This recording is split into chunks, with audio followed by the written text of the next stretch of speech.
Hello, welcome to Skylight Huddle, session 46. Nice to have you with me today.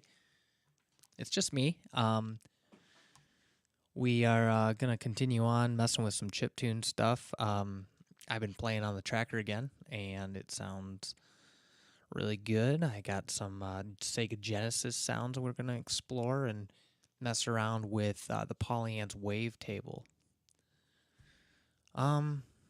For anyone curious what I came up with last week, I did end up finishing it. Let me see if I can find it.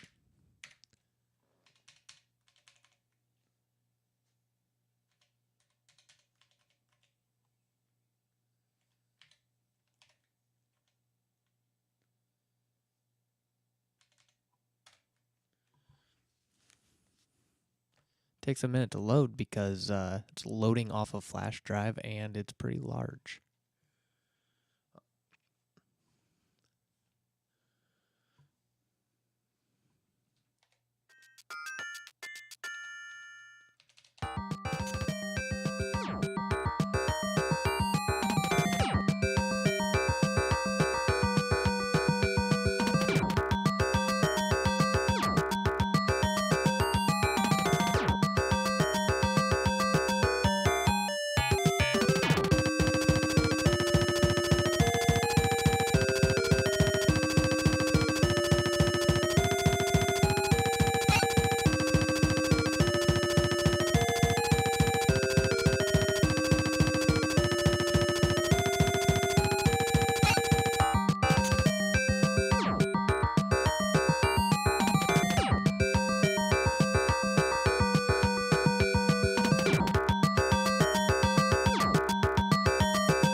Yeah, so that's what I came up with last week. I'm really proud of that.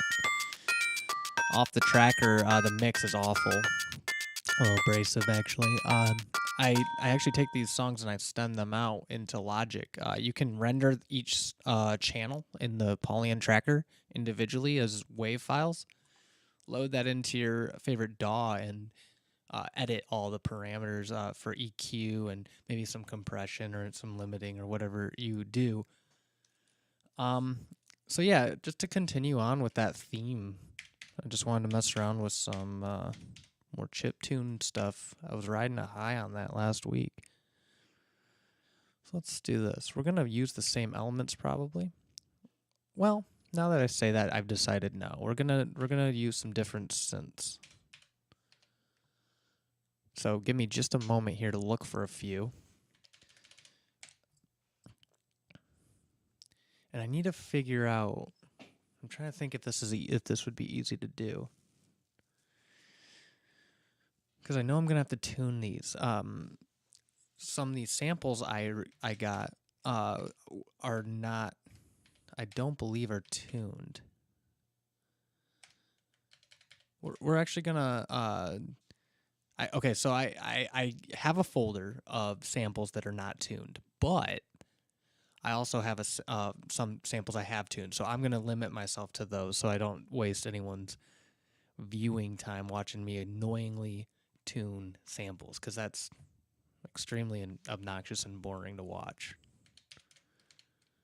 Okay, so I downloaded onto here. There's another YouTube channel. Cuckoo, I believe, is the name, and they had taken the time to take some old chiptune sounds and make wavetables out of them, and I have purchased them.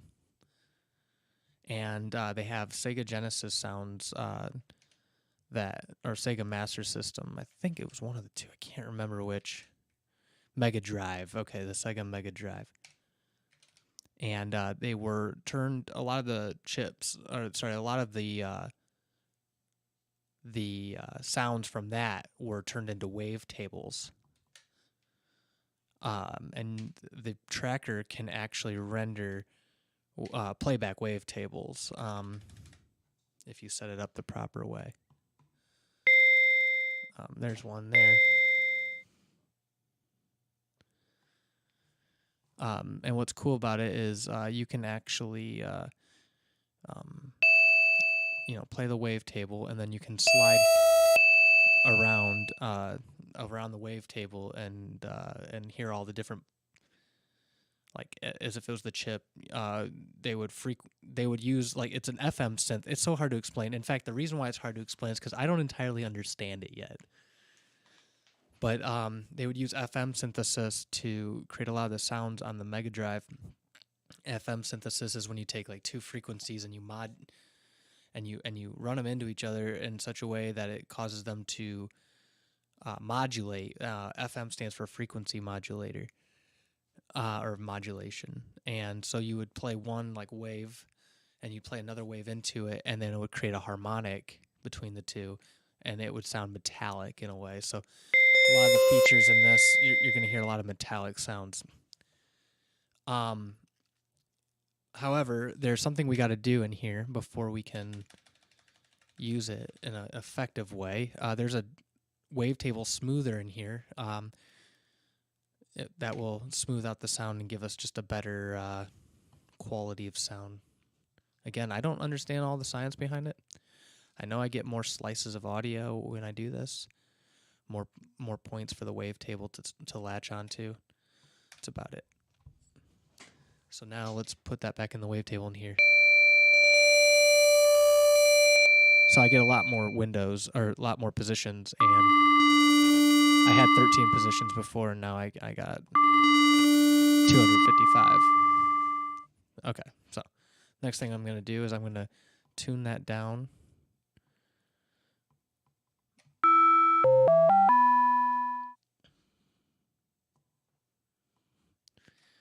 And this could be a really good bass sound, what I'm hearing. I mean, it sounds really nice.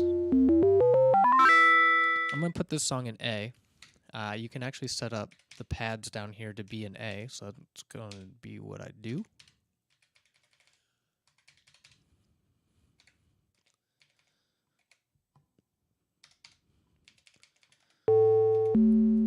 Okay.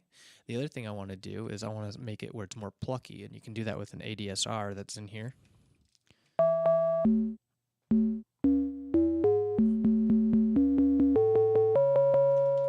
Okay, now let's just put in like a bass rhythm real fast. Now, last week I said it's best to start with a drum. We'll get to that. I kind of want to lay a bass rhythm down first, just because I already have this ready to go. So I'm going to do that real quick.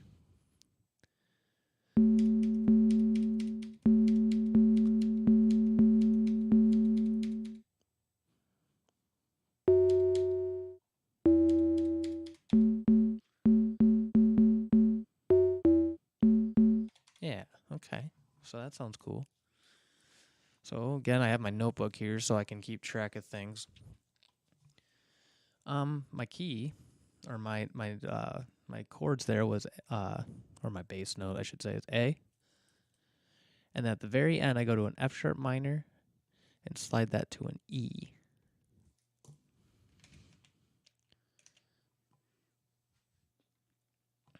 I'm even going to make notes up here of when I make those switches.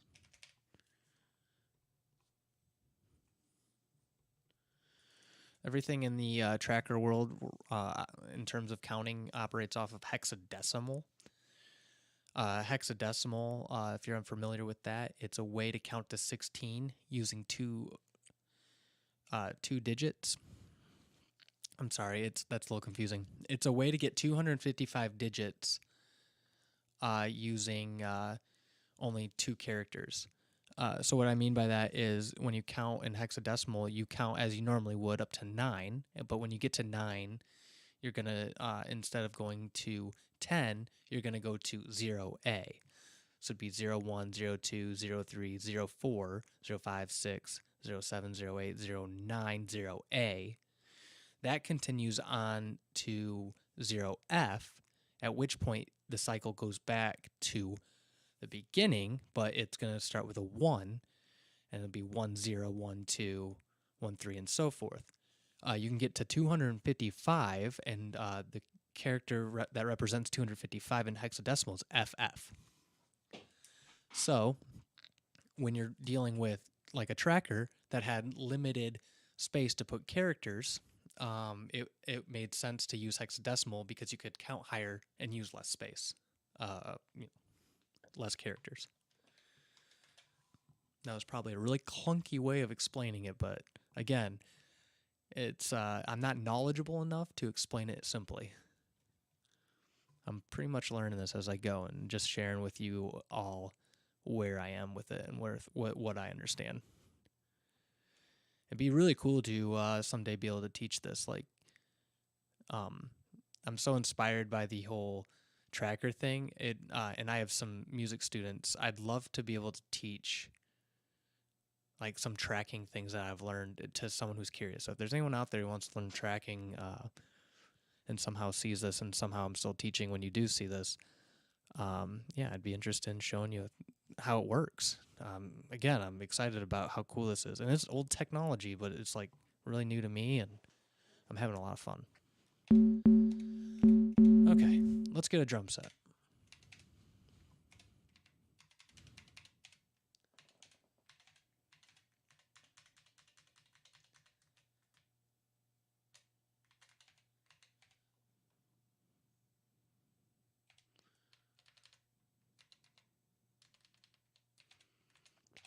Okay. We're going to use, I'm not sure if we used this one last week, but we're going to use it this week. It is the 80s 21P PTI. PTI.PTI is like it's an instrument that is that Polyand. It's a .pti is the file type for the instruments that you can save in here for the Polyand tracker. I assume it stands for Polyand tracker instrument. In the latest update, Polyand's allowed you to save the parameters you set to a sample, and they call that an instrument. This has kind of an 80s feel to it. The kick drum, at least. There's like a gated snare in there, and the toms definitely sound 80s. So here, let's. Okay, we're gonna lay down a little rhythm.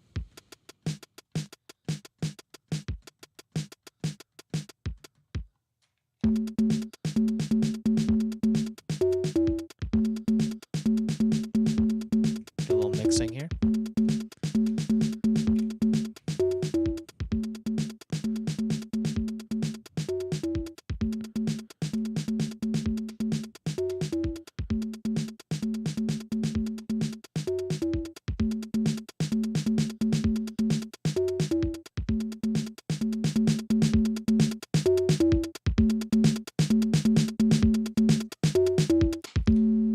Cool.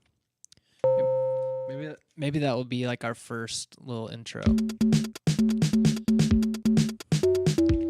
When it gets to that last note, I want it to pitch bend down. This is something I've been trying to do more of. I noticed in old games they'd have this thing where like if a note was sustaining for really long, it would bend down at a certain point.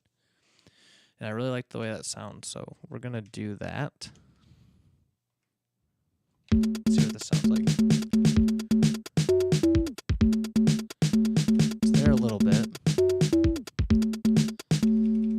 Okay. So I want that pitch bend to be in there, and it is in there. But because the note's cut off or the decay is so fast, you barely hear it.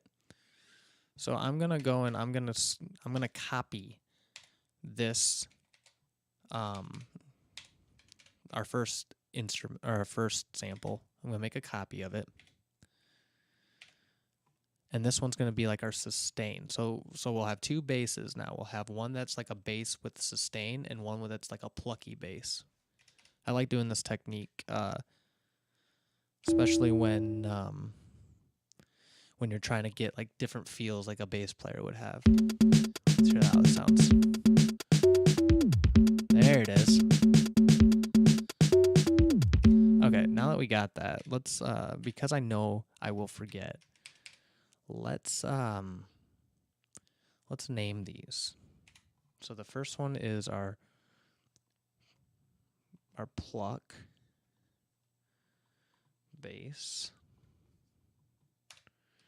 And this next one is our sustain bass. Okay, now we're good. Cool.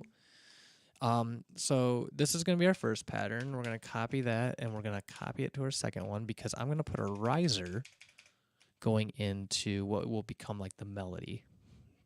I'm not sure what the melody will be yet.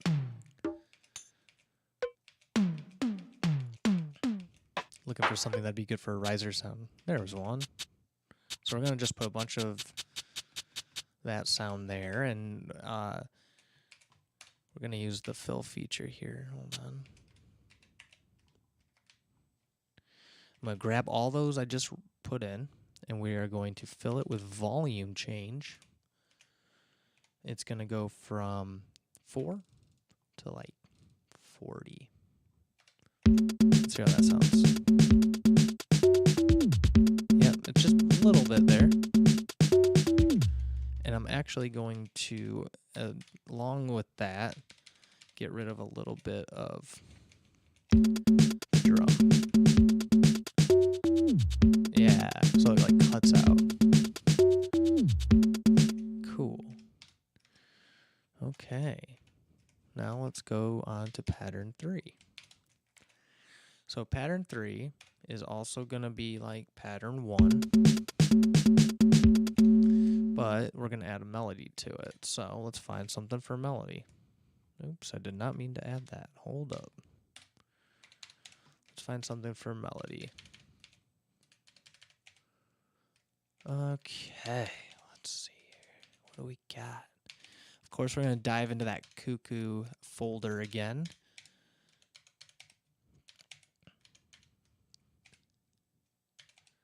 Let's see here.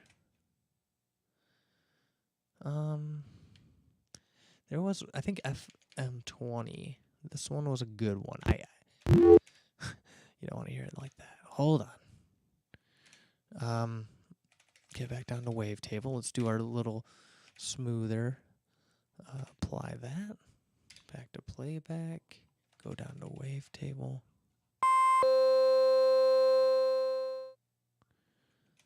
Change the position. Let's see how this sounds.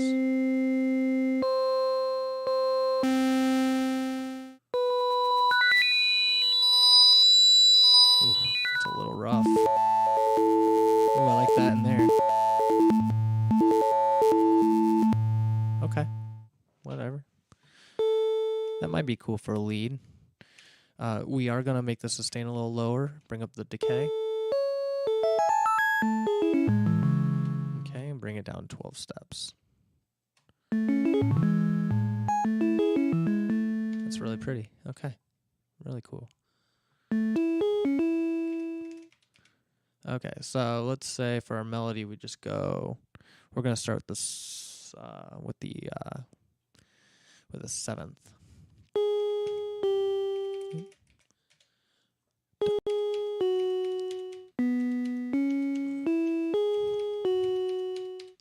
And there's that F sharp, and then let's go.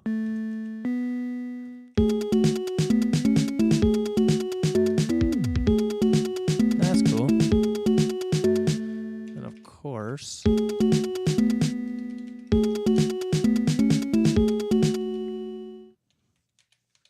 I'm gonna take away that A here. We're gonna do another one of those pitch bend things. about right here. That's cool. I'm gonna do a little volume automation too, so that bass is in your face.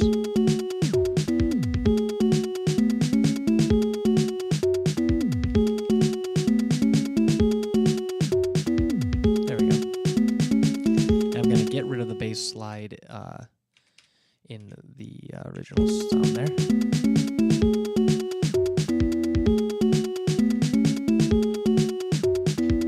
And I'm gonna actually add in an octave pluck. Let's see how that sounds.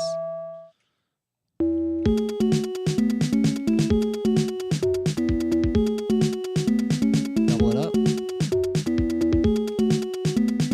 Go up an octave. Nah, I don't like that. Let's go back down. Yeah, I like that. Okay, and then we're gonna copy this and make our next melody. Let's paste it.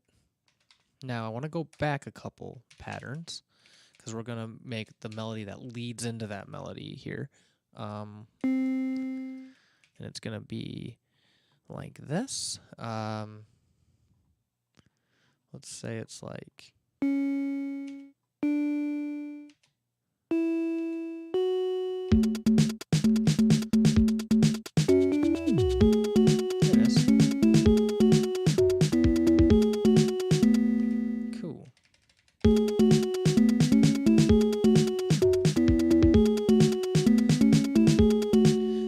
Those drums a little bit more chip tuned, so we're gonna lower the bit rate on them. That's so easy. Okay, and then we're gonna take the sustain down and bring the decay up. That sounds cool.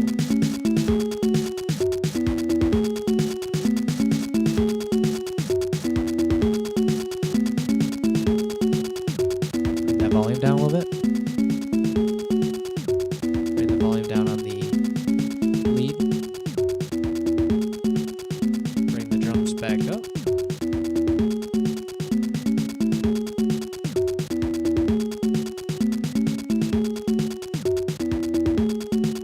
Cool. That sounds awesome. Okay, and then we're going to go to pattern 4. And this is going to be a slightly different melody. We're going to go here. We're going to go like this.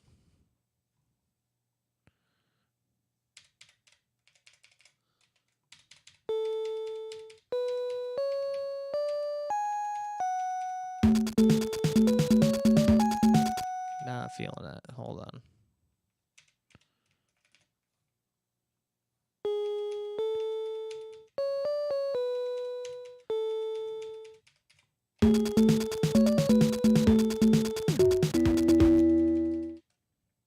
And then instead of going to the F sharp E here, we're going to go up to the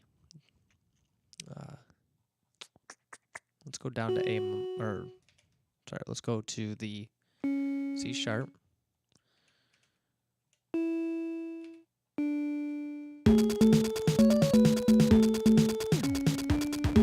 There he goes. And then that'll help lead us into the next part. Along with the fact that we need a fill here, let's do like some kind of like snare thing. Like a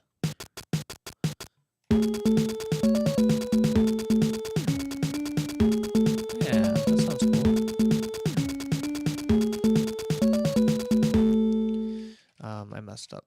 These need to be 1.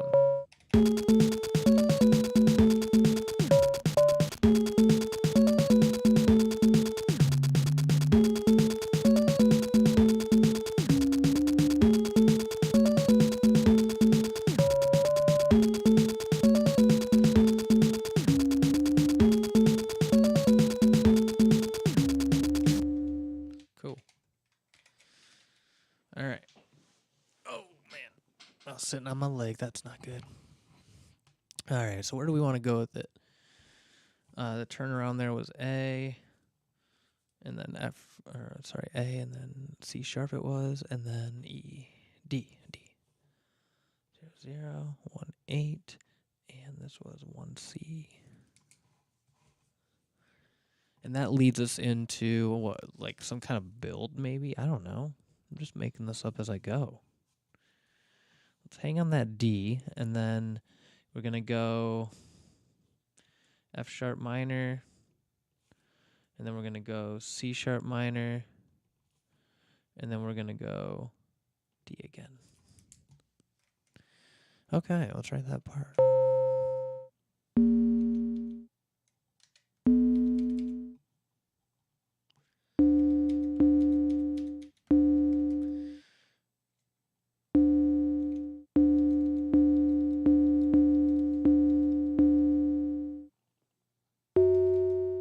Let's go lower. Okay, so the first pattern is going to be that, the D and the F sharp. So that puts us at 0, 0, and 10.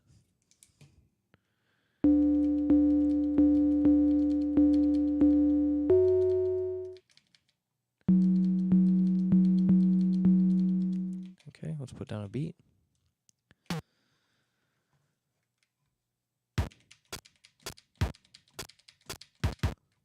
Let's see that again.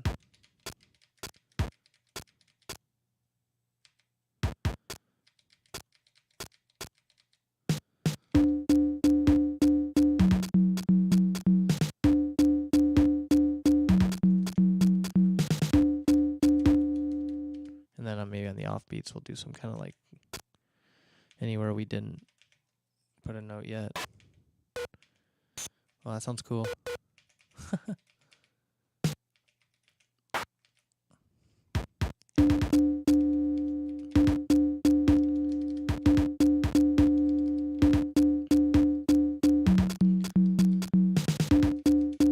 Okay, I don't know. I'm not sure what we're doing here, but I'll just try putting a melody in here and see if I like it. See if anything stands out to me.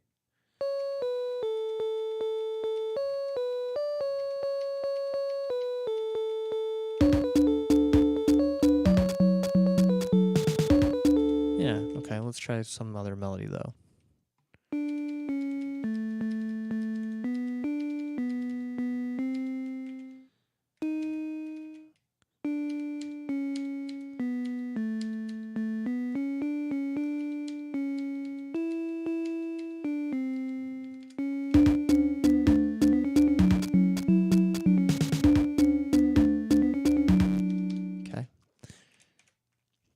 Let's see where we're at. Play the whole thing.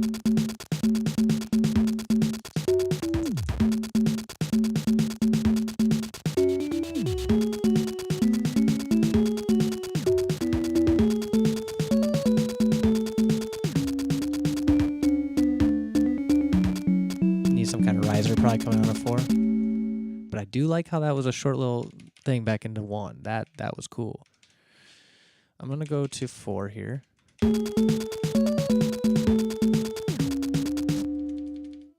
Yeah, I think it needs a better riser there again. Maybe we'll just do the same thing as before.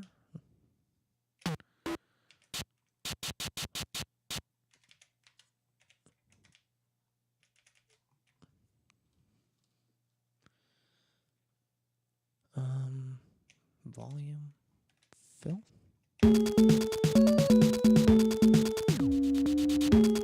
Yeah, okay, whatever. We'll see how that works. And also maybe I'll go, we're going to bring the pitch bend part back a little bit, like to here. And we're going to start a melody on the offbeat here of the 1A.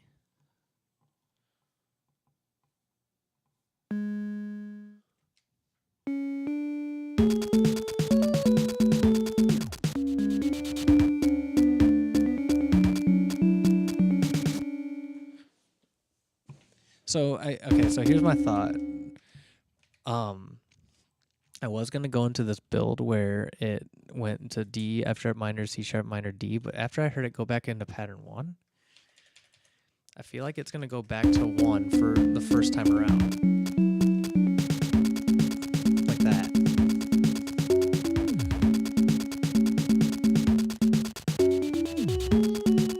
You know?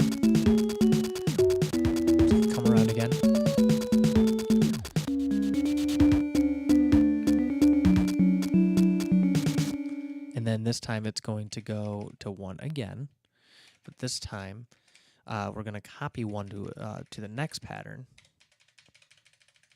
Okay. And we're going to let that, I want that note to sustain. See how long we want it to sustain. Okay, we're going to let it sustain all the way through that pattern, that note that's hanging there, and we're going to let it sustain until the very last quarter note, in which case it's going to do that pitch bend thing again. And then we'll cut it off. Oops. Okay, let's hear what that sounds like. And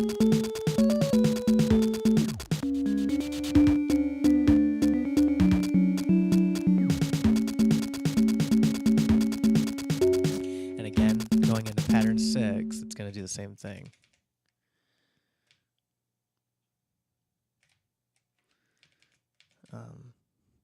But it's going to end it right about here. Same thing. 1, 2, 3, 4.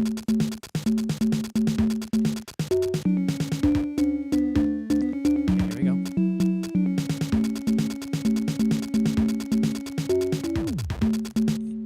Okay, and then we're going to no, we're not. We're going to make another pattern. This pattern is going to be like pattern 5, like we just heard, but with C# minor and D instead. Yeah, simple. So this needs to become C# minor.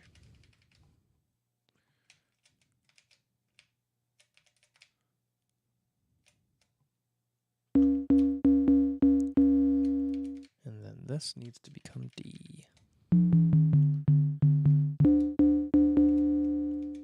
Okay. And the melody here is just gonna be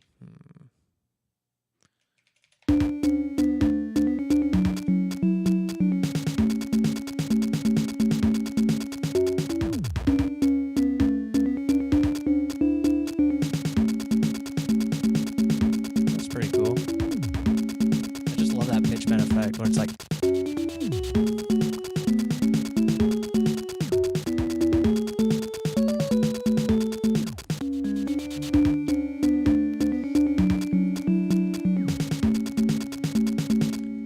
awesome. So something to make it more dynamic and interesting now that we have some semblance of a song down, we can actually edit the position of the wavetable, and that's something I wanted to really get into today. So for the last little bit of time we have, I'm going to do that. So as you can hear, I can sweep through the wavetable, and that's actually really cool because per track I can select a different position on the wavetable. So that's the bass, which I'm not actually. That's actually kind of cool. You can even change the wavetable position after the note's been triggered. So we're going to do that a little bit, I guess, because I just kind of fell into that. It sounds really cool.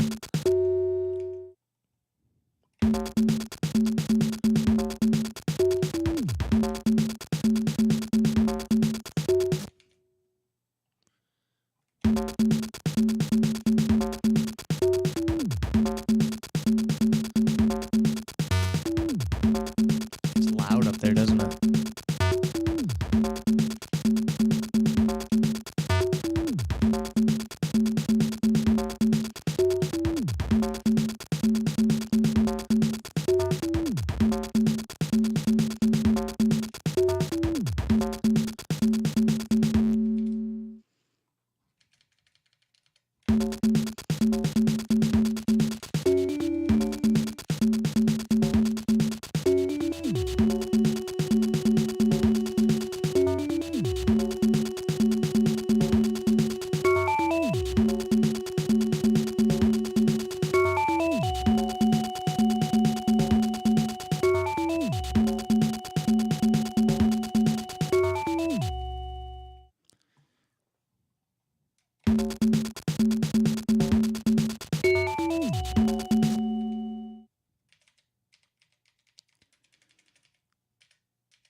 for positions on the wavetable I like.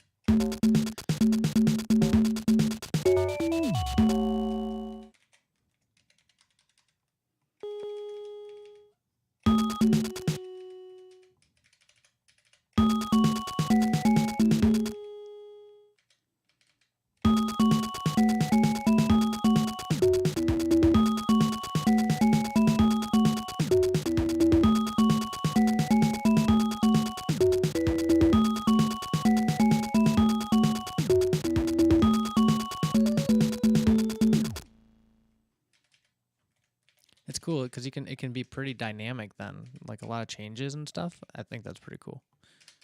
Let's see.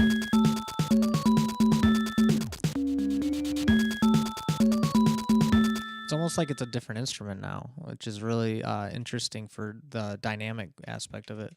Not entirely sold on it yet, but this is just kind of exploiting the feature, I guess you could say, just to see what I can get away with.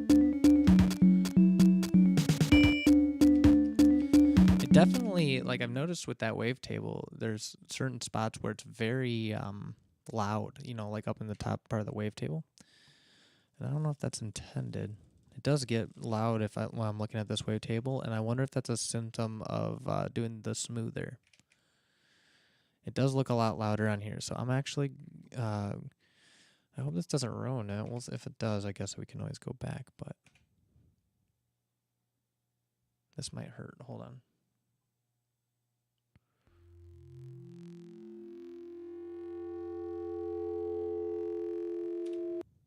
Let's see what happens. I just kind of compressed it a little bit. We'll see.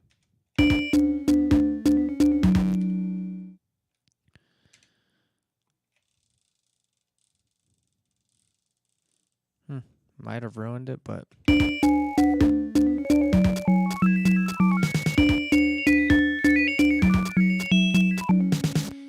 maybe I just don't like the sound. I thought I did. Let's try putting in this one. We're just going to replace it. I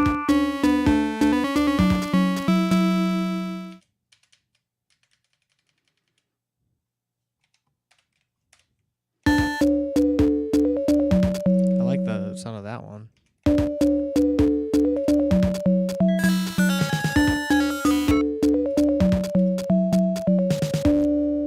So let's do this.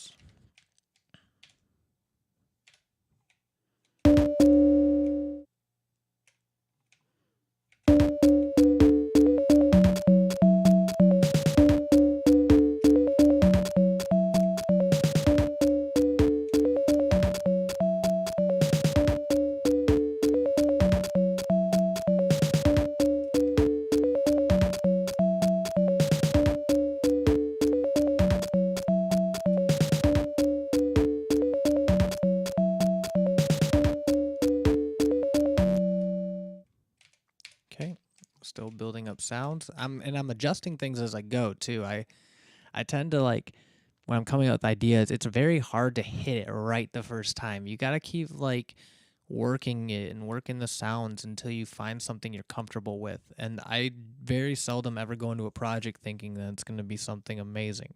Usually I just find that along the way. I have more success that way.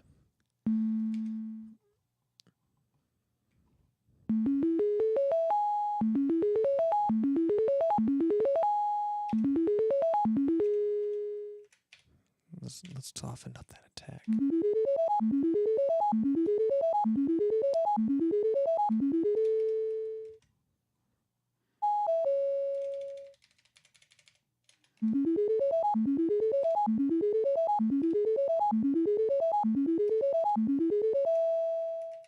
So another thing I've learned is about rendering out the audio of a file, which I'm going to do with this little arpeggiation I made.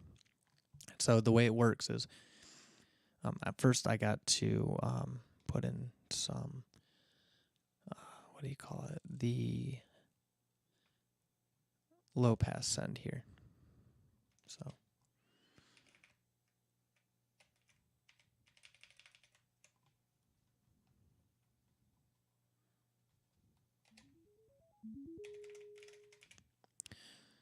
Okay, so I'm gonna put on a low pass filter on this. There's a way to edit it where like you'll trigger the different parts of the low the low pass filter. That's a little too much. Hold on.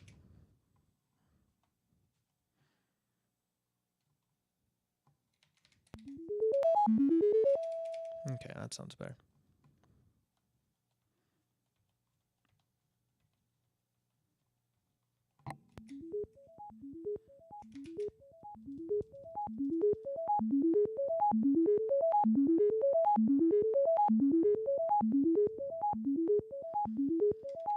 Cool. Okay, so what I'm going to do is I'm going to render out that as its own sample. We're just going to call it ARP. Render and load. Okay, now we got that as a sample, I'm going to delete that information. And this is really cool. So to kind of glitch out audio, I'll render out audio. And there it is. So I'll render out the audio, and then I only have to trigger one note, and it will play out that loop. And then I'll go to my LFO, or not LFO, sorry, volume. And I will automate in volume to make it like glitch. Yeah, so like, you go.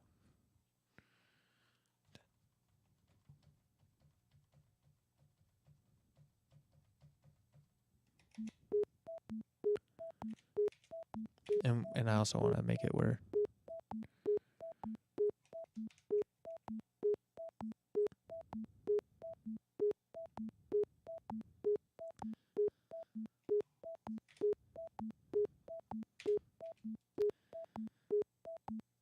a little clicky. Hold on a second. I think I can fix that. Give me a second.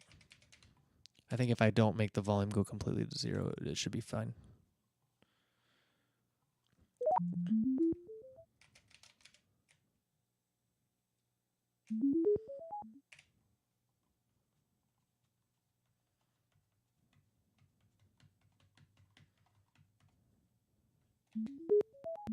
Oh, maybe not.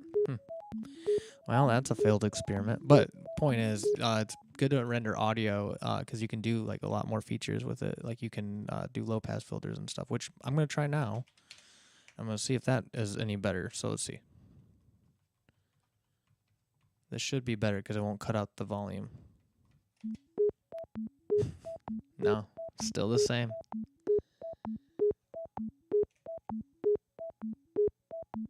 It's got a rhythmic feature to it, though. Whatever. It's not a bug, it's a feature, right? All right, let's do this.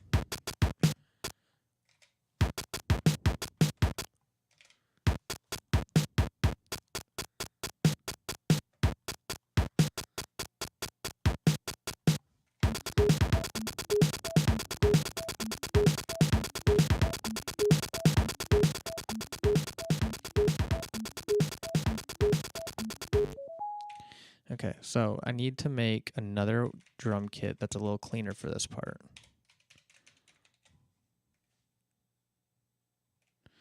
So this is going to be basically the same thing, but without all the bit depth stuff.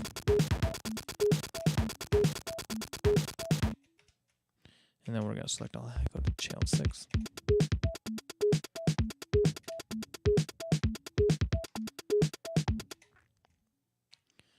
And then we are going to go to our bass.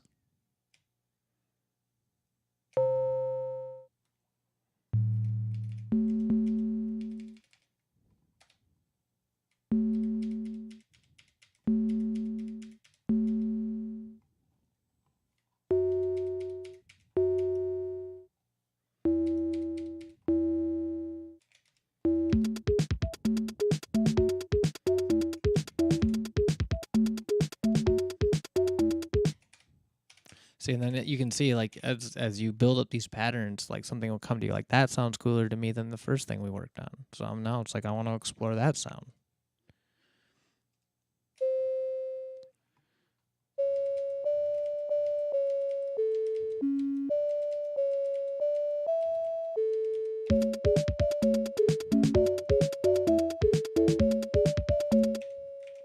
Let's do like a long melody.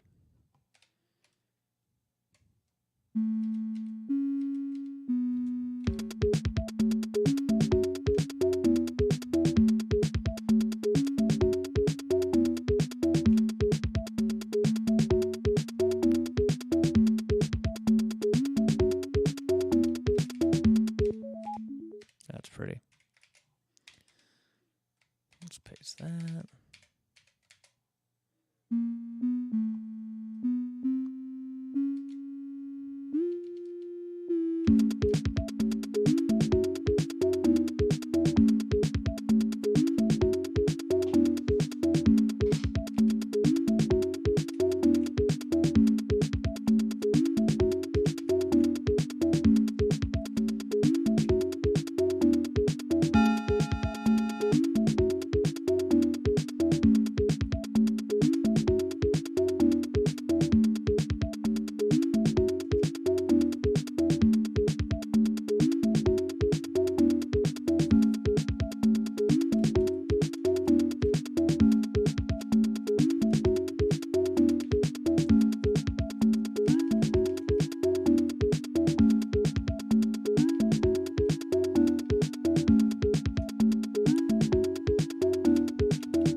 That sounds cool.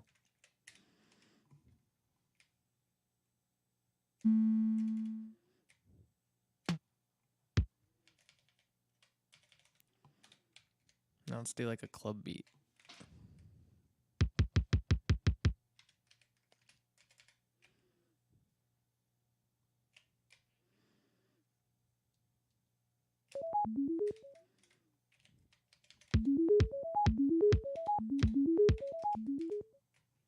And every time the kick hits, we got to low pass filter it.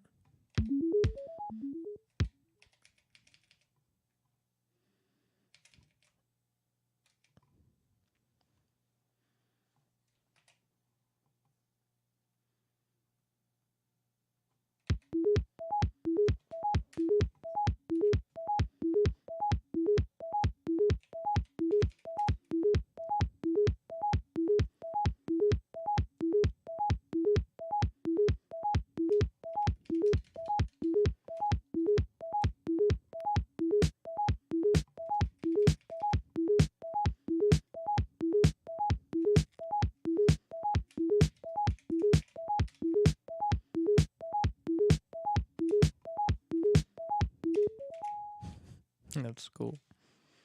So let's do this.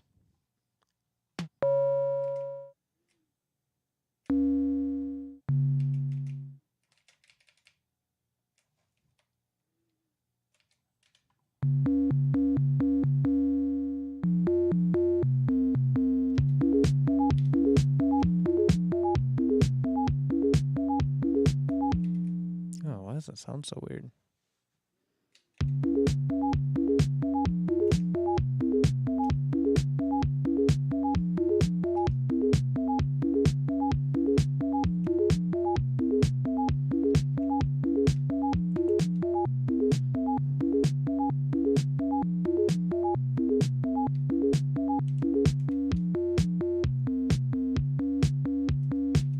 Is it because it's pitched up too high?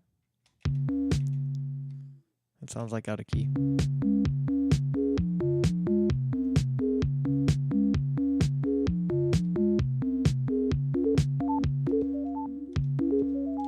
Okay, now I'm curious. Like, why does it sound so out of pitch? Hold on. I'm like losing my head over here.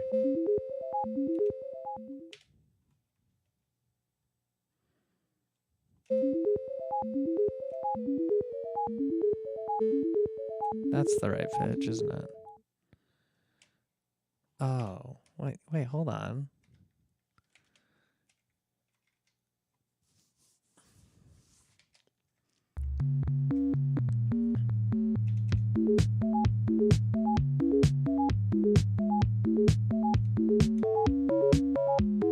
There's like two frequencies in there, like throwing me off. It's kind of weird. Yeah, I'm not sure where I'm going with this at this point. Kind of just meandered for a while there. Kind of fun though. I feel like the drum's not hitting hard enough.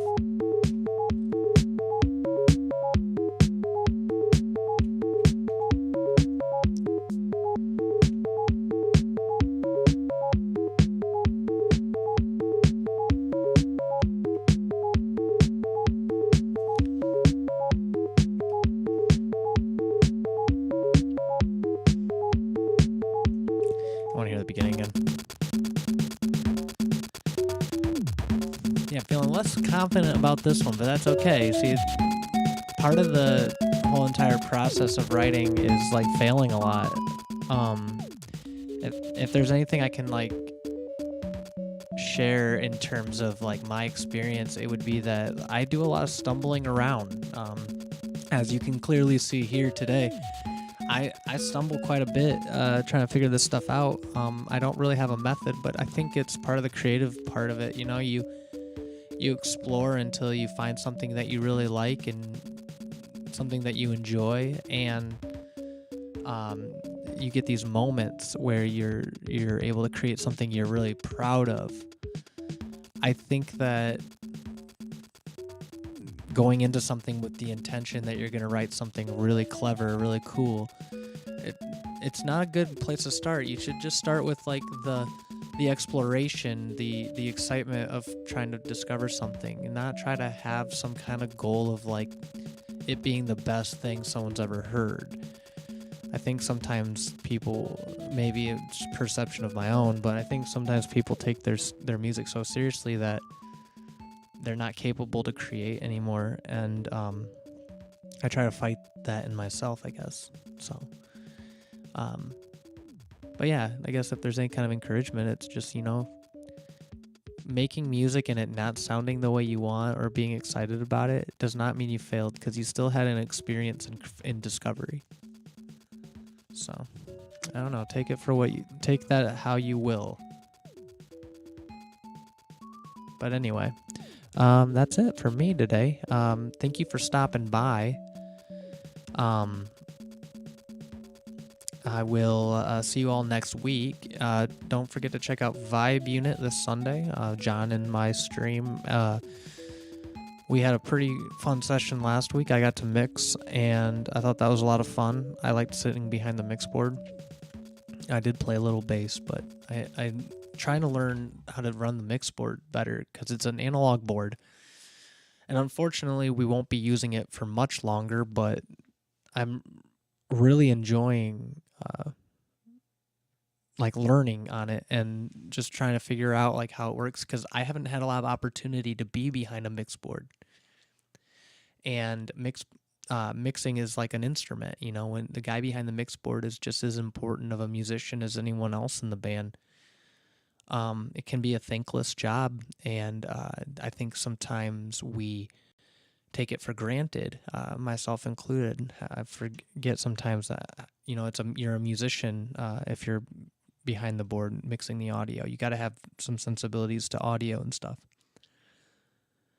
With that said, I want to practice more. You know, like any instrument, you need to practice and you need to refine your skills. And the thing that's hard about a mix board, when you're mixing for people, a lot of things are changing dynamically in real time, especially when it's a jam session. And it takes time to learn how to, you know, catch on to what people are doing. The thing that's challenging about learning to mix is you, at some level, rely on other people to be playing instruments while you're learning. So it's a kind of throw you into the fire, see how you do kind of scenario. So yeah, it's fun to be in that spot. I think at this point I know enough to be able to figure it out and at least get somewhere close to where we're supposed to be. But it's definitely a skill that I want to refine, and that's going to mean being put in that position more. And over time, I think eventually I'll be able to be more intuitive about it. But that might all never happen if, I mean, some of the things will still apply, of course, but we are getting a digital board for Vibe Unit. some of the same stuff apply to that, but I think it's a little bit different than an analog board. It's a lot more lenient, I believe. There's recallability and all these other things, and it's a little more, I feel like it's a little more hand-holdy, which is, or at least that's how I perceive it at this point. I haven't used it yet, so I don't know. But anyway, yeah, that's Vibe Unit. So thank you for tuning in again. Skylight Huddle, that was episode session 46, I believe, and we'll see you all next week.